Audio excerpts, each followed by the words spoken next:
Radhe Radhe, good morning, हर हर महादेव। तो आशा करती हूँ आप लोग स्वस्थ होंगे, मस्त होंगे, अपने अपने कामों में व्यस्त होंगे। तो चलते हैं हम अपनी आज की स्टोरी की ओर।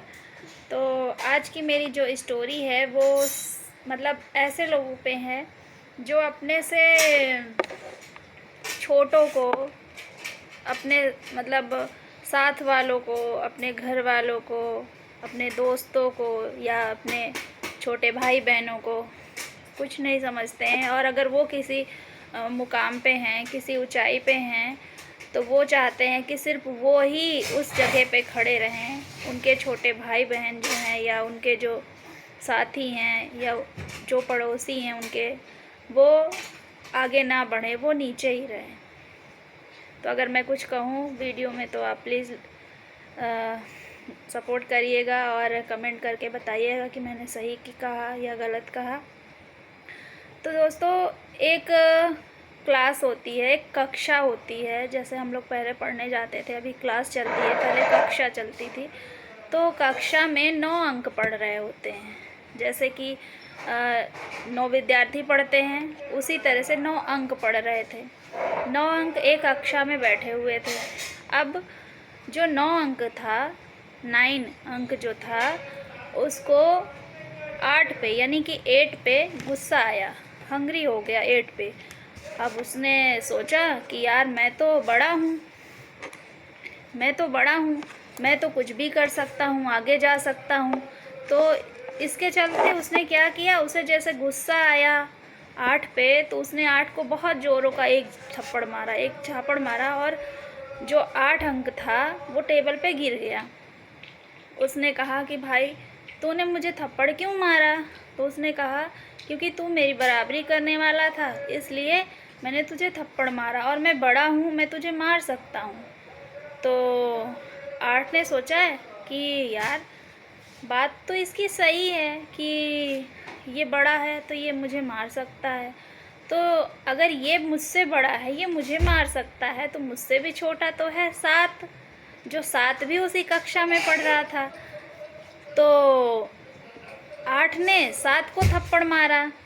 अब जब 8 ने 7 को थप्पड़ मारा तो 7 ने भी यही सवाल किया। तो उसने भी यही कहा कि कहीं तू मुझसे आगे ना निकल जाता, इसीलिए मैंने तुझे झापड़ मारा कि तुझे तेरी औकात दिखानी थी, तो तू अपनी औकात में रहना। अब 7 सोच रहा था कि यार मैं अकेला क्यों मार खाऊं, 8 ने मुझे मारा तो मैं, अब 7 के दिमाग में ये आया कि जब 8 मुझे मार सकता है तो मेरे से भी छोटा 6 है यानी कि 6, तो मैं उसको मार सकता हूँ। अब 7 ने 6 को मारा, 6 ने इसी तरह 6 ने 5 को मारा, 5 ने 4 को मारा। मतलब नंबर बाय नंबर जो जिससे छोटा था वो उसको मारता गया। इसी तरह करते करते 4 ने 3 को मारा, 3 ने 2 को थप्पड़ मारा, और 2 ने 1 को थप्पड़ मारा, और इतना ज़ोर का थप्पड़ मारा कि बेचारा हिल गया। उसको मतलब इतना ज़ोरों का थप्पड़ मारा कि वो उसके बर्दाश्त से बाहर था, क्योंकि वो सबसे छोटा था, सबसे नीचे जगह पे था। तो उसको तो बहुत ज़ोरों का थप्पड़ लगा क्योंकि वो सबसे छोटा था। अब आप सोच रहे होंगे कि 1 के आगे 1, अब 1 तो बेचारा पूरी तरह से हिल गया। लेकिन आप लोग सोच रहे होंगे कि अब 1 की बारी आई, 1 की बारी आई, तो वो किसको थप्पड़ मारेगा। मतलब क्योंकि थप्पड़ मारने का, नीचे गिराने का सिलसिला सीरियल बाय सीरियल चल रहा था। जो जिससे छोटा था वो उसको थप्पड़ मार के नीचे गिरा दे रहा था, जो उससे उठने नहीं दे रहा था। तो अब आप लोग सोच रहे होंगे कि जो 1 है, जो 1 है, वो किसको थप्पड़ मारेगा। तो मैं आप लोगों को बता देती हूँ कि जो 1 है यानी कि 1, वो किसको थप्पड़ मारेगा। जो 1 है वो 0 को थप्पड़ मारेगा, यानी कि शून्य को। लेकिन नहीं, ये गलत है। अभी जो शून्य है उसके दिमाग में क्या चल रहा है ये आप लोग सुनिए। शून्य ने सोचा कि यार मैं तो कुछ भी नहीं हूँ, मेरी तो किसी चीज़ में कोई गिनती नहीं है, मैं तो एकदम नथिंग हूँ, ना के बराबर। शून्य का मतलब ही होता है कि कुछ नहीं। जब इन लोगों को इतने झापड़ पड़े, ये लोग बर्दाश्त नहीं कर पाए, तो यार मेरा क्या होगा? मुझे अगर पड़ जाएगी तो मैं तो कक्षा से ही आउट हो जाऊंगा। वैसे भी मैं इतना छोटा हूँ कि मेरी तरफ तो कभी किसी की निगाह जाती ही नहीं है। मेरे होने ना होने का कोई मतलब ही नहीं होता है। तो उसने धीरे से एक से कहा कि भाई अब तू मुझे मारेगा, और ज़रा ज़ोर से मत मारना, धीरे से मारना, क्योंकि मुझे लग जाएगी, मैं उठ नहीं पाऊँगा।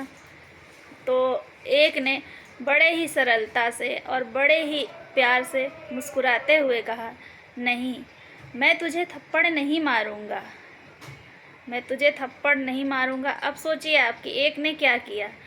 एक ने उस शून्य को उठाया, बड़े ही प्यार से उठाया, और उसने अपने बगल में रख दिया। अब जब एक ने उस शून्य को अपने बगल में रख दिया तो एक जो था वो क्या हो गया? एक हो गया 10, यानी कि 10। अब जब 10 हो गया तो वो सारे नंबरों से बड़ा हो गया। मतलब उसे कोई मार ही नहीं सकता था, क्योंकि उस कक्षा में केवल 9 ही थे। अब उसने कहा, एक ने, यदि हम चाहें तो अपने से छोटे इंसान को, यानी कि जैसे मैंने शून्य को उठा के 10 बना दिया, उसी तरह अगर आप लोग भी चाहें तो आप लोग जो आपसे छोटे हैं, जो आपके भाई हैं, जो आपके घर के लोग हैं, जो आपके मित्र हैं, आप उन्हें भी सपोर्ट करके आगे बढ़ा सकते हैं। किसी को ये मत कहिए कि सिर्फ आप अपनी तरक्की चाहें और अगला इंसान जो है वो नीचे रह जाए। मतलब किसी की तरक्की के आगे आप मत खड़े होइए। किसी की, अगर आपकी वजह से कोई आगे बढ़ सकता है, आपकी वजह से कोई तरक्की कर सकता है, तो प्लीज़ उसे सपोर्ट करिए। और मेरी इस कहानी को ज़रूर से ज़रूर सुनिएगा, शेयर करिएगा, कमेंट करिएगा अच्छे और बताइएगा कि आप लोगों को मेरी ये कहानी कैसी लगी। Thank you very much. Her her Mahadev. Radhe Radhe.